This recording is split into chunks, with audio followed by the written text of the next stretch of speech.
Assalamualaikum warahmatullahi wabarakatuh. Apa kabar anak-anak? Selamat bertemu kembali dengan Ibu Imas Nurhayati pada pelajaran sosiologi. Pada pertemuan kali ini, kita akan membahas tentang bab 2, yaitu globalisasi dan perubahan komunitas lokal. Adapun tujuan pembelajaran pada pertemuan ini adalah mendeskripsikan tentang globalisasi. Pengertian globalisasi.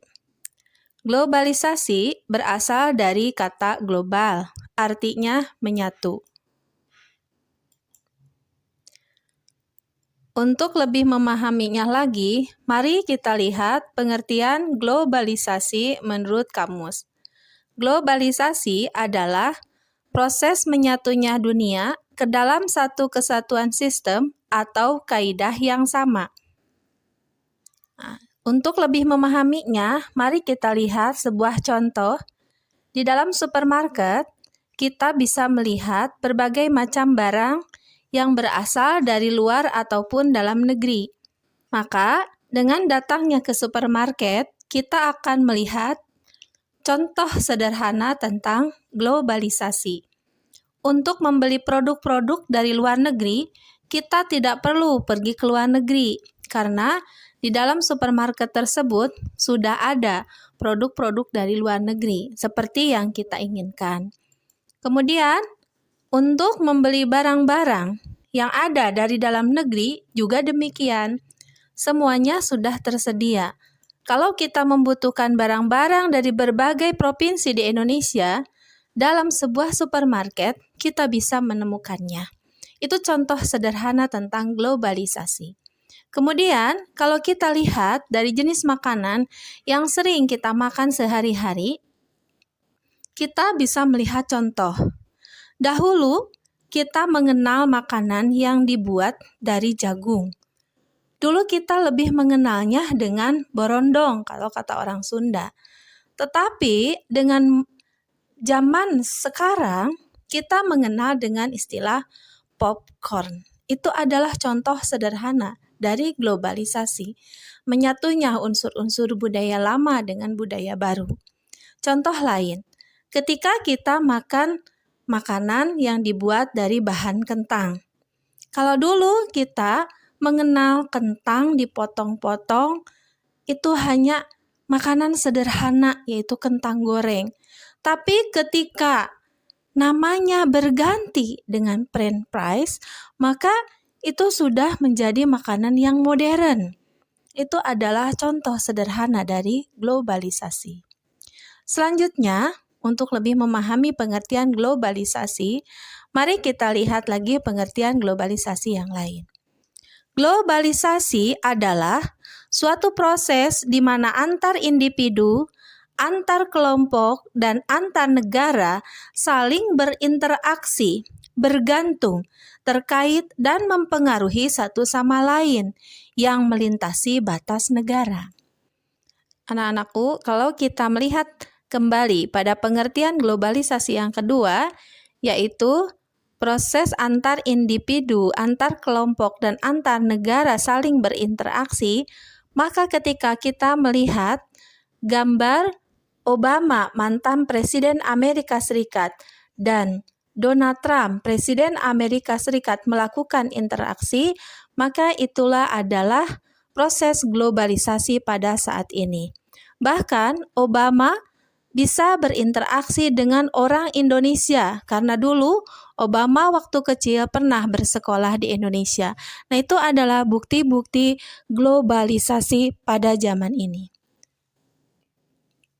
Anak-anakku, selanjutnya untuk lebih memahami pengertian globalisasi, setelah kalian menyimak materi pengertian globalisasi, maka pertanyaan pertama adalah, silahkan kalian ceritakan kembali melalui tulisan apa itu globalisasi.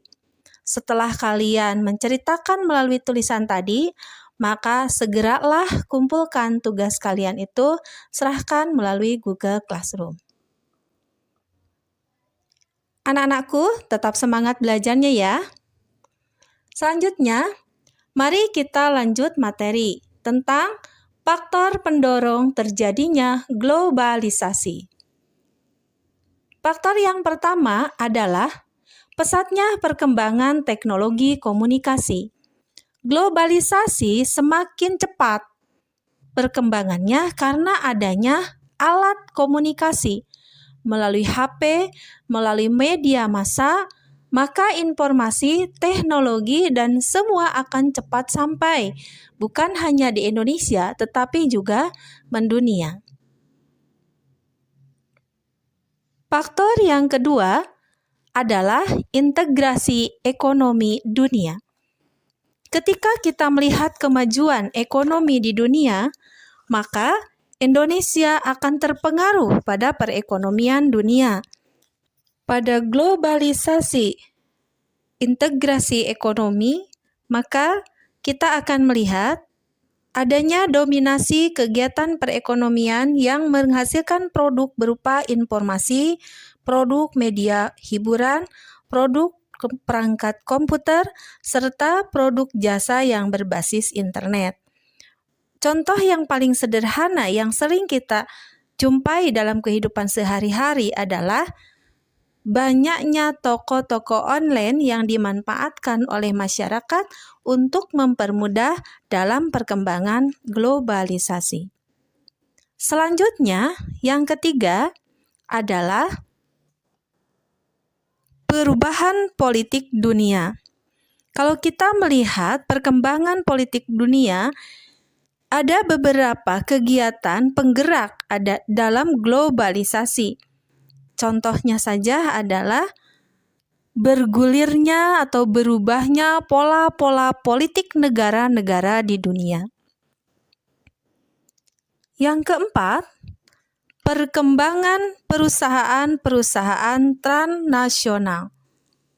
Kalau kita melihat perusahaan yang memproduksi barang dan jasa di lebih di satu negara, perusahaan transnasional merupakan jantung perekonomian global. Hal ini merupakan proses perdagangan yang bebas dan terbuka bagi setiap negara.